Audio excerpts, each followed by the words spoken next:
just a month ago, FTX was the second biggest crypto exchange after Binance for trading volumes and spot transactions. And of course, FTX had its own FTT token, which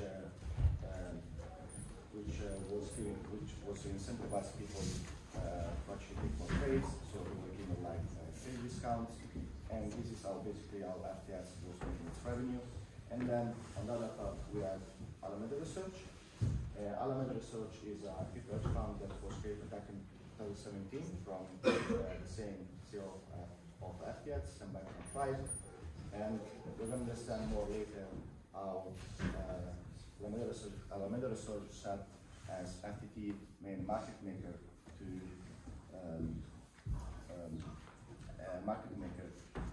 control the price of FTT, and we're going to understand more detail. FTX is an example of a shadow banking entity. Shadow banking entities came into disputes during the financial crisis of 2008. It was an example of when investors became anxious about the true value of those longer-term assets, causing investors to withdraw funds at once. The result of this bank run meant that shadow banks were forced to sell these assets in order to repay these investors. Fire selling lessened the value of these assets, resulting in a lowered market price. This incident was significant and created uncertainty. At the pinnacle of this crisis, this uncertainty meant that investors either withdrew or would not roll over their funds, meaning that banks fell into a serious dilemma. Shadow banking entities have since been depicted as being deficient in information and disclosure regarding the value of their assets and what their assets were. Blurred ownership and governance structures between banks and shadow banks, as well as a lack of regulatory administration that is corresponding with traditional banks, such as a lack of cash redemptions or loss-absorbing capital, and availability for shadow banks to be able to acquire formal liquidity support, such as central bank funds, in order to prevent these fire sales. The transitional regulatory environment surrounding cryptocurrency has resulted in crypto exchange companies creating a US branch that is able to adhere to US regulatory requirements. The FDIC is the primary federal regulator of banks that are chartered by the states that do not join the Federal Reserve System. FTX introduced FTX US in 2020. The platform serves US customers by providing services resembling similarities to its international correspondent.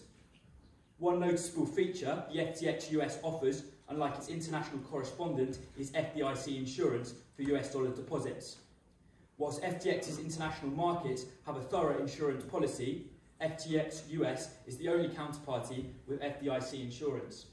However, the FDIC insurance is no longer applicable once the investor swaps US dollars for crypto. One difference between the FTX and FTX US is, unlike FTX US, FTX has an insurance fund that is funded through their trading fees. This fund offers protection. In the event of a hack, FTX would be able to reimburse its users. Unlike FTX, FTX US doesn't offer users with this insurance in this demeanour. Therefore, FTX US's users would not be insured if subject to a hack. However, US dollar deposits are FDIC insured. Okay, so the comparisons between FTX and standard banking. Obviously, FTX did also operate as a lender, so the same way a deposit-taking institution would. Over a short period, there was withdrawals around 6 billion. Obviously, this is huge, especially for the company of that size. This has actually been an issue in the past for traditional banks. If you roll your minds back, you might get the Northern Rock, which also had similar problems. They also got caught in, I don't know what you might say, sort of not very smart practices for banks, and they also experienced a bank run. And this fire selling of both assets that FTX were trading that weren't their own, but then also their own token and their own currency, is sort of what caused this. In the UK, after 2008, we introduced the FSCS, which is the Financial Services Compensation Scheme. So for small deposit holders, you are granted up to 85,000. This sort of shored up the they sort of shoot up the banking sector because a lot of like liquidity problems would come from people potentially going in for a bank run. Obviously, this doesn't happen when most deposit holders don't have savings in excess of £85,000.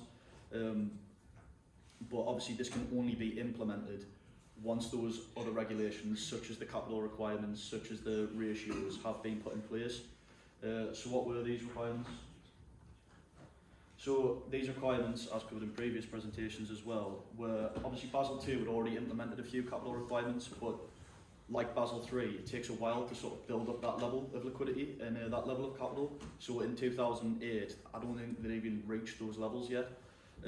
So after 2008 and after the financial crisis, they introduced, I think it was the counter-cyclical buffer, the capital conservation buffer, and then also the leverage ratio, the liquidity coverage ratio, and the net stable funding ratio. These all help to shore up banks' liquidity, but also what that helped do was meant that FSCS could have been brought in. The difficulty for applying like these regulations for crypto exchanges is in the definition of crypto assets.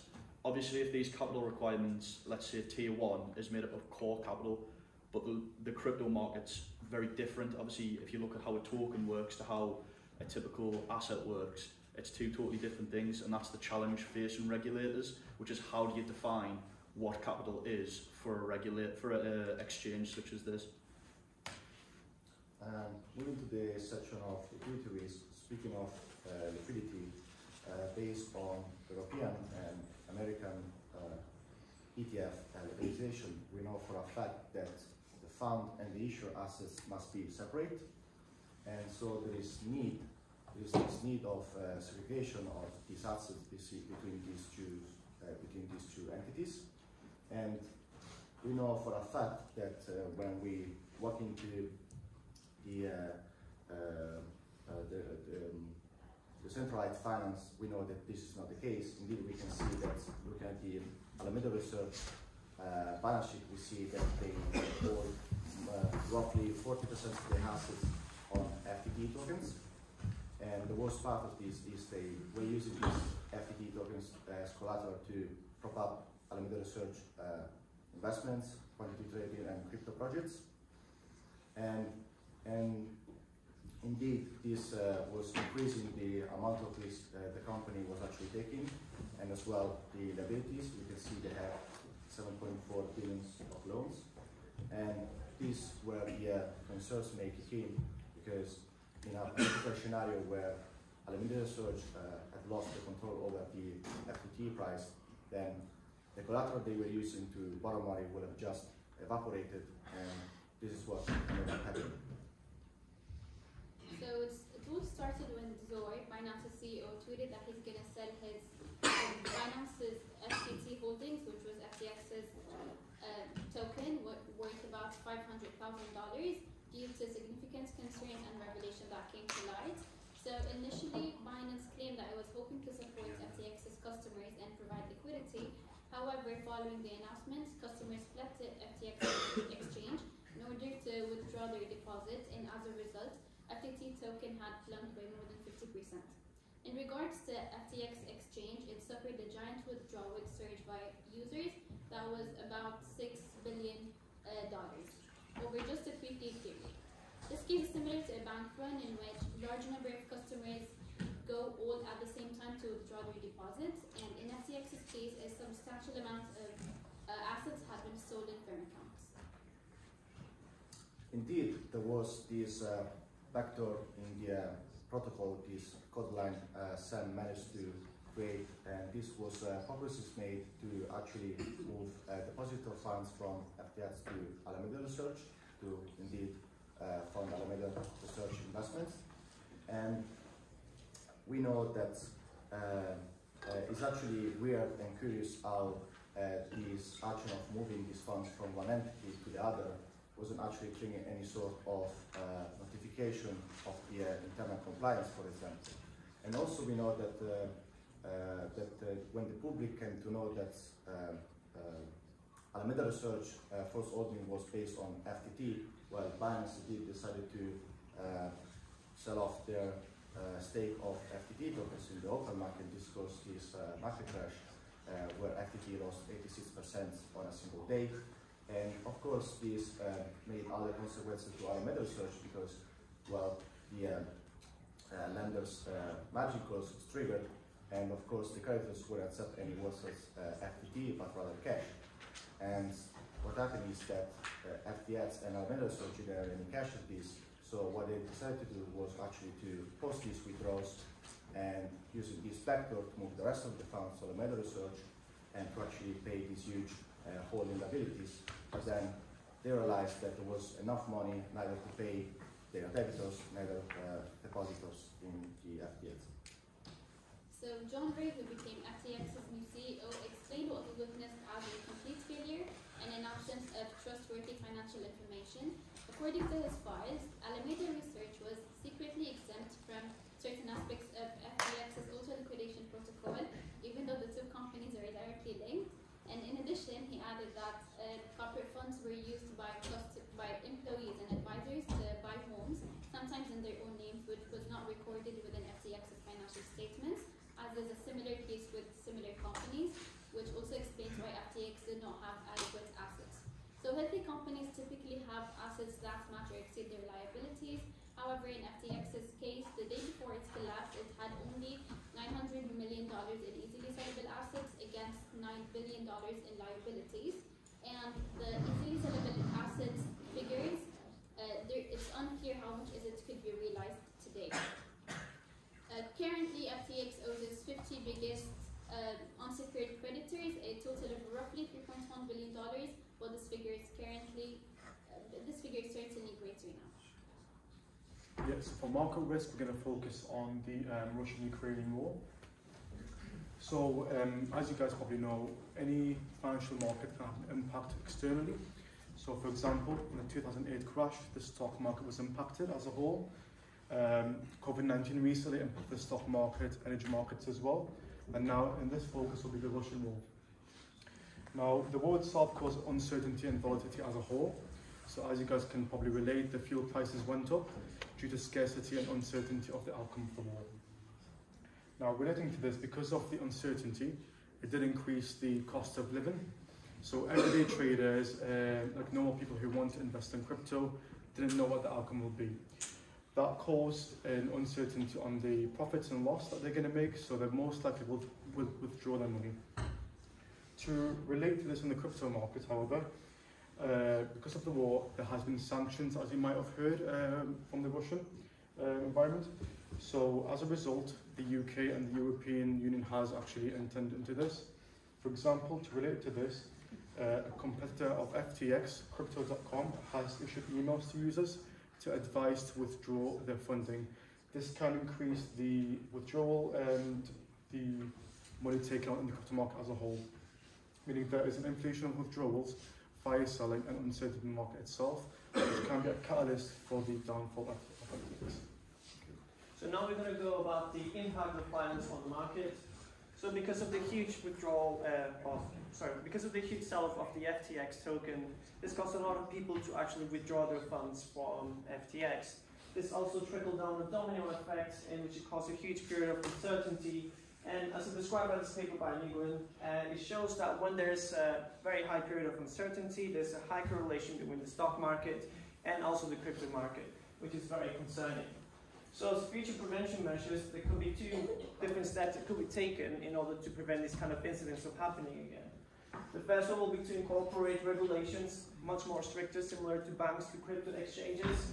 And the other one will be possibly for also customers that they can do themselves, like putting their own tokens in a personal cold wallet where they wouldn't be able to be affected by frozen funds. Coming to the last slide, we'll mark 3 points. The first one is the 5 businesses that lack regulation. Indeed, there was enough consumer protection. The second is a fair liquidity management, because we see there was no requirements, and then there was an intent of Binance to actually do this market regulation to take a first position in the crypto market. Sorry, guys. Sorry, thank you. Any questions?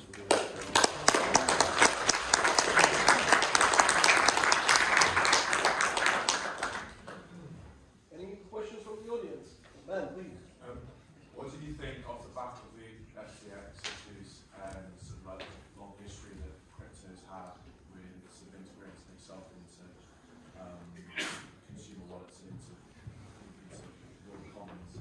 What do you think the future holds for crypto in terms of public opinion, and obviously how it's on the fiat currency, how it's going to integrate itself in the world economy? Talking about Binance or just crypto as a whole? Well, I just think that the regulation part will have to make a massive move on the decentralized finance to actually like put more regulation into decentralized systems and services. And if this is not going to happen, then we may see that most of the exchanges may fail in regulations, and we may see other crashes if this is not going to take as primary issue. Yeah, just to add to that as well, I think obviously the key is you don't want a lot of people are scared that if it gets regulated, you're going to take away a lot of the benefits to it, and a lot of people like crypto because they don't exactly like quantitative easing, like that's a big one for Bitcoin. So the key is to try and like keep the benefits, but also like sort of take out all the bad bits. I think a lot of the current banking regulation actually covers the stuff that you need to do, like especially when it comes to fraud and stuff like that. I know there are problems in there, and it can't be directly applied over. But I think the key problem is for two reasons. I think there's a lot of motivation to regulate it, because I think it isn't as a big market as people might think. I know it gets a lot of news, but I think if you compare it to 2008, I think the whole market for crypto was worth under $1 trillion, whereas after 2008 it was like 4 or 5 trillions worth of assets that went under. So although it would have a negative down spiral in the economy, wouldn't tank it like 2008 would. I think it's just everyone thinks it's bigger because it just gets so much news. And then in terms of that, like I covered before, defining what is equity for in capital for a crypto company is where the like sort of problem holds for regulators going forward. Like where do tokens and currencies play in to crypto companies' overall value, because the other problem is it's so volatile that, you know, if you were to set say you were going to set the initial tier 1 capital requirements, which is the level or the value of the stock that you're going to do for a bank the day that you set it, and it stays at that. But crypto is so volatile that what if you do it on a low bit, then like on a low in the market, then all of a sudden you've got a crypto exchange or lender who has a really minimal capital requirement, even though they might be one of the most volatile in the industry. So it really is, the problem is a sort of defining how these products act when compared to like standard equity and standard capital. Any other questions for you? Yeah. What method did Binance use to manipulate FTX? So there's nothing that supports the statements, but then when we discussed it, we believe that Binance had done something maybe under the table to manipulate what happened. Which was? Yeah, because we think that so what happened was that Binance's CEO tweeted in his own Twitter that had millions of followers that he's going to sell his tokens. And he probably knew that he would have a huge impact on FTX in this case if he done so. So this is what caused the collapse in first place. Jack? So my understanding of FTX going under was because they had a lot of their own tokens, so they owned a lot of FTX. And when that crashed, that was the reason they kind of went under. So would you say there should be more regulation into the how the liquidity is held in these companies, or is it other regulations? So that is the key point that I'm talking about, that if they hold that much FTT, but then they evaluate and are able to control it themselves, then how are you meant to regulate it in terms of, like, I know, like as you've discussed about liquidity requirements and capital requirements, but if you control the own value of your capital and liquidity, then there's not really any point in having that requirement in the first place, is there? Because you can sort of dictate how much you need to hold, and as such, do you know what I mean? And when it's sort of run without this regulation and there's no outsider, they can just say like, oh well, we're worth this much because our FTT token, and then it turns out the fundamental value actually isn't there. Any other questions from you? Okay, please. Swan events such as FTX, where regulations were not followed, impact regulated crypto exchanges such as Binance?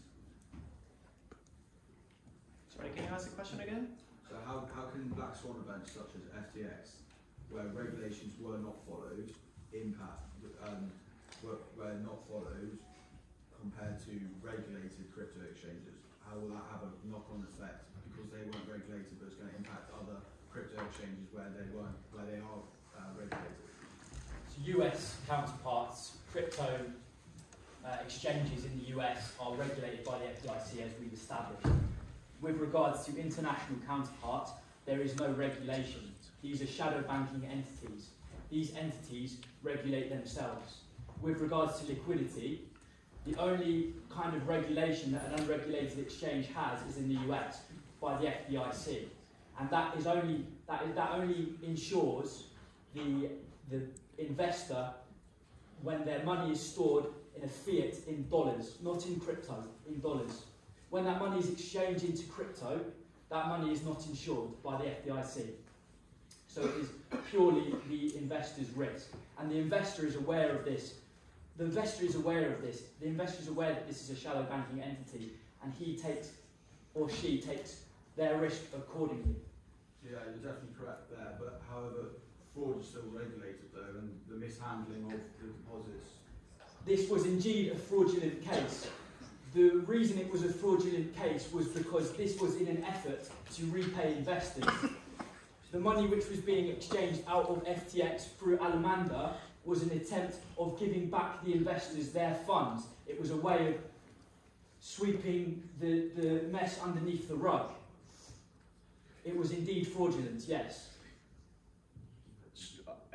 Just to simplify what Harry's saying, basically, so if Binance obviously is regulated, okay, and then something like this wouldn't have happened, and then if you sort of talking about how the regulations impact Binance, well, to be honest with you, Binance has probably had a boost from this, almost you would say, because they are regulated.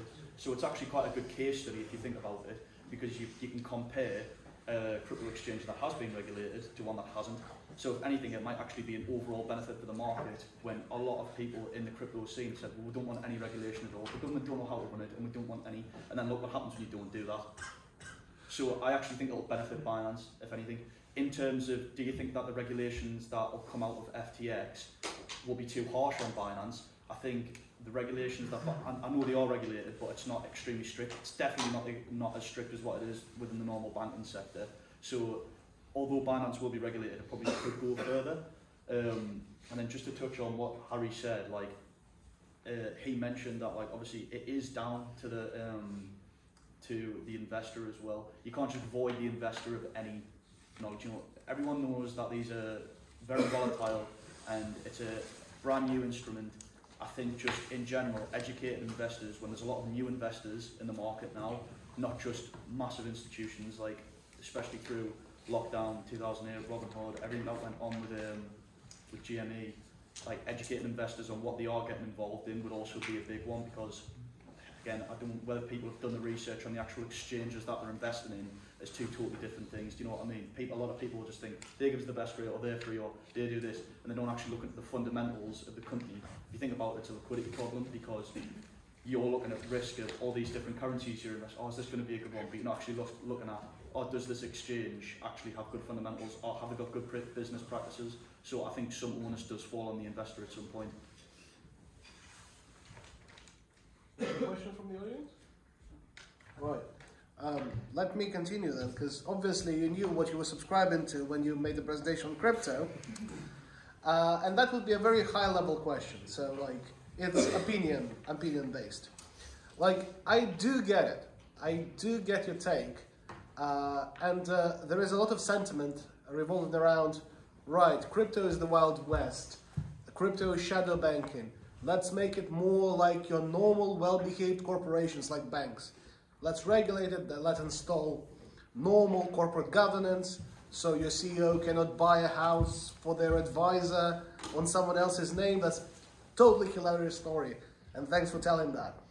But what I end up thinking very much recently, and especially after the FTX case, is perhaps the whole problem is that crypto has become too corporate. Because when it was started by IT, cryptography and math nerds. And it was fully decentralized. It was the purpose of it. Nobody controls Bitcoin. And when Craig Wright tried to sell himself as Satoshi, everybody just boycotted him. But then the whole industry has been basically poisoned by corpos, finance people like myself, startup nerds just entered there and started making their own things without even understanding what's so special about crypto. So what would your take on that be? Would you like crypto to be more corporate or get back to its roots and be less corporate? Is it even possible now? Yeah, possible. So I think that today we have too much DeFi services that are not regulated and these huge pressures. And I think at the end of the day, what is really important for crypto to survive is to keep at least one centralized currency, which is Bitcoin, and which we can understand that from 2008 managed to survive all the way to up here. But all the services that come after that, I think, are just a way to speculate on these assets, and we don't need this unless you are a first investor. And so I just think that we need more Bitcoin protocols kind of thing than actually services after the decentralized finance. Cool. Thanks for that perspective. Any other questions from the colleagues? All right, just a quick one, which is, first, I would like to thank you for the presentation. It's very contemporary in the way you brought up the cases, Binance and so on. And we can see from the audience side, the question and answer and the debate, all engaging and enjoyable as well. So thank you for that. Quick question on the topic. So you see, when we learn about the stock market, we relate it with some kind of anomalies, and also within the topic, we also talk about how efficient the stock market is, yes? So with that in mind, I would like you to compare and contrast the crypto market, given the cases that you discussed, how efficient the crypto market is, you think? So how quickly you think it is reacting based on certain news, and are these fluctuations as a result of the news, are they taking the fundamental shape, or are they more of irrational side? So I actually think your question links in with Sava's. I would say that the problem is that, let's say you were to compare it to traditional investing, you might go down two routes: speculation and growth, or a value. There is more to that, but they're the two ones that you go on. The value side, I would argue, is in what Sava talked about, which is just the actual technology itself and what it's meant to be, and then on the other side you've got your corporate, which is your more speculative stuff, and it goes down that route. And then so from there, the way I would compare them is I would just say, again, it comes down to, do these companies that are like massively corporate, is it just going to be sort of like a 10-year thing, and then further down the line it's going to be the ones that have actual value, which again, I think, like with any new technology, it was the same with the dot-com crash in 2000 when all these internet companies got invested in, and then afterwards obviously they dropped, and then you saw a skyrocket in the ones with actual value. I think it'll be the same for crypto. I also think that in terms of what Sava said, I think it was two sort of roads that will go down. Either it will continue down the corporate route with massive speculation, and you'll see a drop and a dip, and it will go into a traditional banking system with regulation, or it'll take what you would maybe call a natural route with markets working, where all of the companies that maybe are a total facade and aren't what they're claiming to be or aren't being run correctly, it'll just be like multiple FTXs, and then the companies that are left over will be allowed. Some people would argue that should have been what happened in 2008 when the banks who'd got involved and over leveraged and all of this should have just been allowed to sort of go, and they shouldn't have been stepped in. I wouldn't be surprised if the market grew big enough for the government to come in and step in and do a bailout, and when the bailout happens is when the regulations come in, because then obviously it's taxpayers' money coming into it. So the same thing happened with GameStop as well. If they came in and backed the hedge funds, then wouldn't surprise if it was the same stuff here. That's what I would argue, the difference between the two. Can I just add, I just believe that, like, to answer both questions, that the problem isn't in the market choosing regulation. We could regulate and make the crypto market as efficient as the stock market. The problem is in regulating people or choosing the wrong leaders.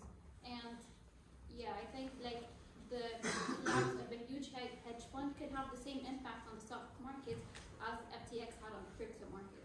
So it's really not within the market, it's within the people. Excellent. Okay, thank you.